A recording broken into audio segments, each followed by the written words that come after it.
आशु और हरीश ये दोनों पार्टनर्स थे और आपस में प्रॉफिट शेयर किया करते थे इन द रेशियो 3:2। 31 मार्च 2024 को उनकी बैलेंस शीट कुछ इस तरह से है। लायबिलिटी साइड में इनकी कैपिटल्स दे रखी हैं 1,08,000 और 54,000। उसके अलावा क्रेडिटर्स दे रखे हैं ₹88,000 और बैंक ओवरड्राफ्ट दे रखा है ₹50,000। एसेट साइड में बिल्डिंग है 80,000, मशीनरी है 70,000, फर्नीचर है 14,000, स्टॉक है 20,000, इन्वेस्टमेंट 60,000, डेटर्स 48,000 और कैश 8,000। इन्होंने अपनी फर्म को इसी दिन डिसॉल्व कर लिया है और उसके बाद ये सब बातें बताई गई हैं। जो बिल्डिंग है उसको आशु ने 95,000 का टेक ओवर किया है। बिल्डिंग को आशु ने लिया है 95,000 का। ठीक है बच्चों। मशीनरी और फर्नीचर दोनों को हरीश ने ले लिया है एट ए वैल्यू ऑफ 80,000। तो इन दोनों को उसने 80,000 में ले लिया है, दोनों को। किसने? हरीश ने। आशु ने कहा है कि मैं क्रेडिटर को पे कर दूंगा, हरीश ने कहा है मैं ओवरड्राफ्ट पे कर दूंगा। तो क्रेडिटर को आशु पे करेगा, बैंक ओवरड्राफ्ट को हरीश पे करेगा। अब कितनी वैल्यू पे करेगा? जितनी इसमें लिखी है उतनी ही पे करेगा, बुक वैल्यू ही। ठीक है बच्चों। स्टॉक और इन्वेस्टमेंट को इन दोनों ने अपने प्रॉफिट शेयरिंग रेशियो में ले लिया है। तो स्टॉक और इन्वेस्टमेंट दोनों मिला के 80,000 हो गए। इन्होंने बुक वैल्यू पे लिया होगा बिकॉज बताया नहीं गया कितने अमाउंट पे लिया गया है, और 3:2 के रेशियो में आशु और हरीश दोनों ने लिया है। ठीक है बच्चों, इतना क्लियर? उसके अलावा जो डेटर्स हैं उनसे रियलाइज्ड हुआ है ₹46,000। ये डेटर्स को बेचा गया है, इनसे कैश मिला होगा, वरना अभी तक जो है बाकी सबको किसी ना किसी ने टेक ओवर ही किया है। डेटर से जो है बिजनेस को कैश मिला है, डेटर्स ने इतना पैसा दिया है 46,000। ठीक है बच्चों, इतनी चीज क्लियर?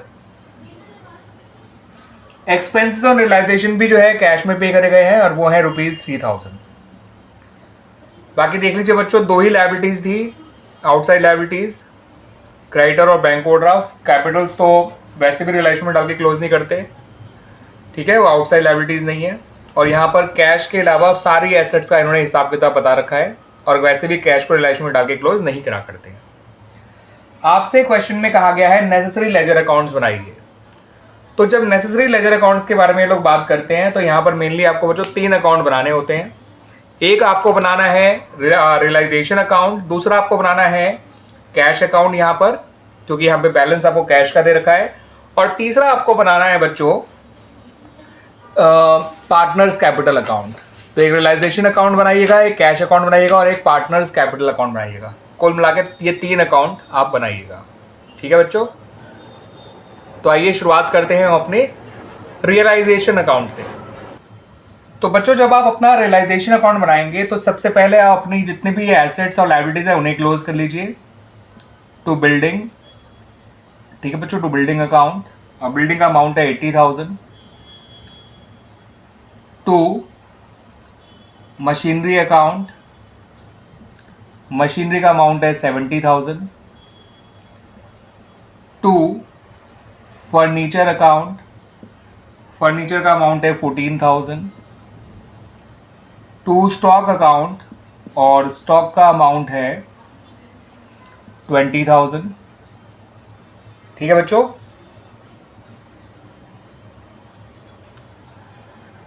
उसके अलावा बच्चों आपको इन्वेस्टमेंट को क्लोज करना है, तो टू इन्वेस्टमेंट अकाउंट,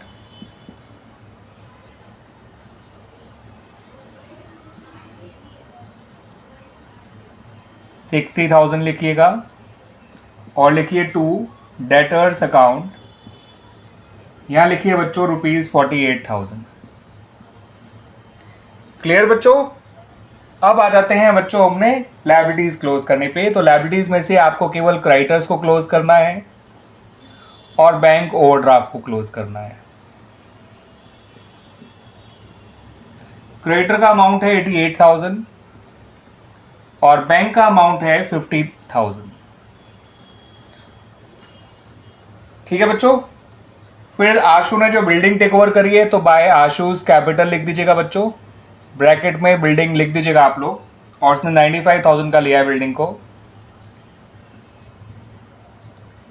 मशीनरी और फर्नीचर को हरीश ने लिया है तो लिखिए by Harish capital account, bracket में मशीनरी एंड फर्नीचर मेंशन कर दीजिएगा, और उसने लिया है इन दोनों को 80,000 में। आशु ने क्रेडिटर को पे करा है तो टू आशूज कैपिटल अकाउंट लिखिएगा बच्चों, और ब्रैकेट में क्रेडिटर मेंशन कर दीजिएगा 88,000 पूरा।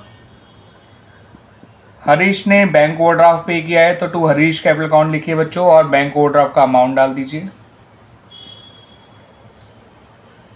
स्टॉक और इन्वेस्टमेंट को इन्होंने अपने प्रॉफिट शेयरिंग रेशियो में टेक ओवर किया है तो लिखिए by Ashu's capital account by Harish capital account, और इनमें अमाउंट डालिए बच्चों, इन दोनों का मिला के अमाउंट है 80,000, उसको 3:2 में बांटेंगे तो 48,000 और 32,000 आ जाएगा।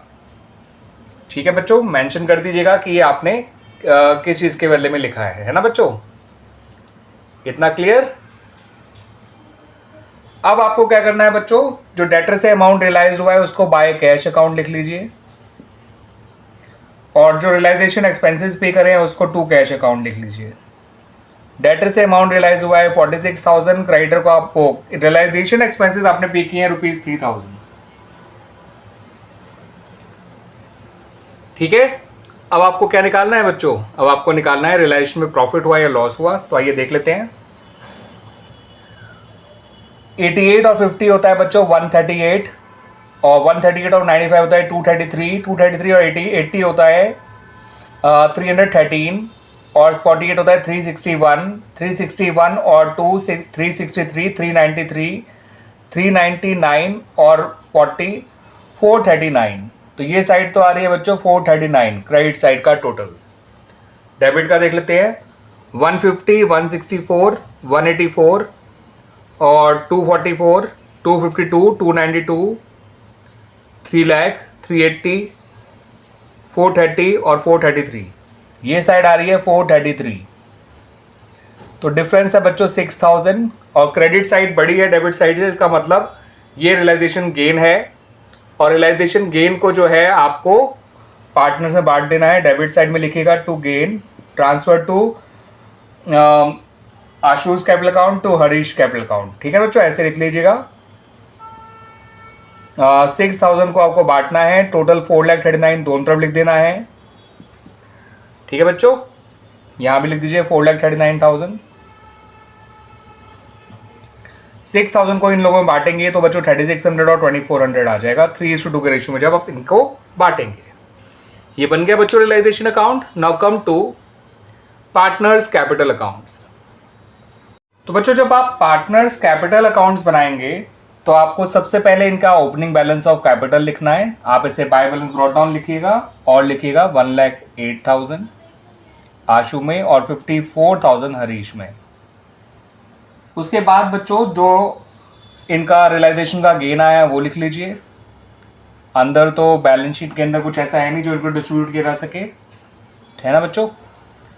इन लोगों ने जो एसेट्स टेक ओवर करी थी वो लिख लीजिए यहाँ पर रियलाइजेशन अकाउंट के नाम से, जो एसेट टेक ओवर करी है। जैसे आशु ने बिल्डिंग लिया है 95,000 का, हरीश ने मशीनरी और फर्नीचर लिया है 80,000 का।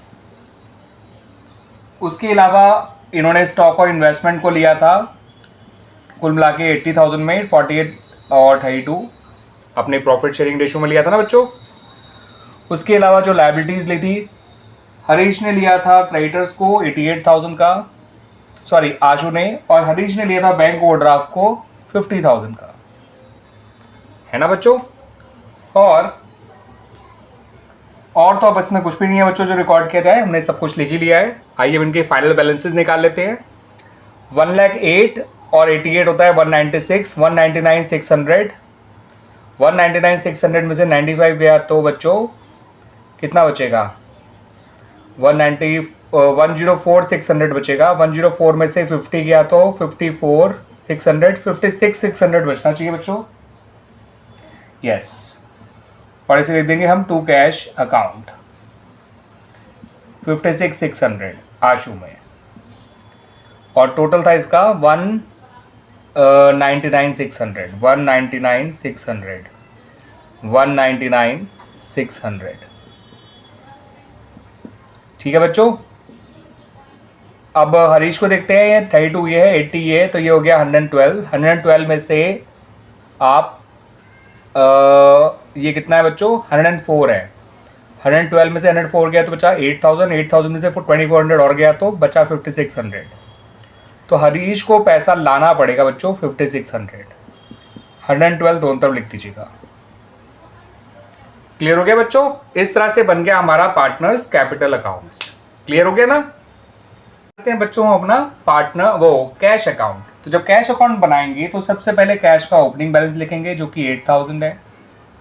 फिर रियलाइजेशन से हमें कैश कितना मिला था बच्चों, 46000। रियलाइजेशन में हमें कैश दे रहा कितना पड़ा था, जितना रियलाइजेशन एक्सपेंसेस था। फिर हमें यहाँ पर आशु को पैसा, सॉरी नॉट आशु, हरीश को पैसा लाना पड़ा था, तो हरीश कैपिटल अकाउंट लिख दीजिए 5600। और हमें आशु को उसका कैपिटल का फाइनल पेमेंट करना पड़ा था 56,600। अभी कायदे से बच्चों दोनों साइड बराबर आनी चाहिए, देखते हैं आ रहे नहीं आ रहा। 46 और 8 होता है 54 और 5 होता है 59, तो ये टोटल है 59,600। और ये साइड भी देख लीजिए, ये भी आ रही है 59,600। तो इस तरह से हमारा ये कैश अकाउंट भी बन गया और ये क्वेश्चन हमारा बच्चों कंप्लीट भी हो गया। हो गया ना बच्चों? आ गया समझ अच्छी तरह से?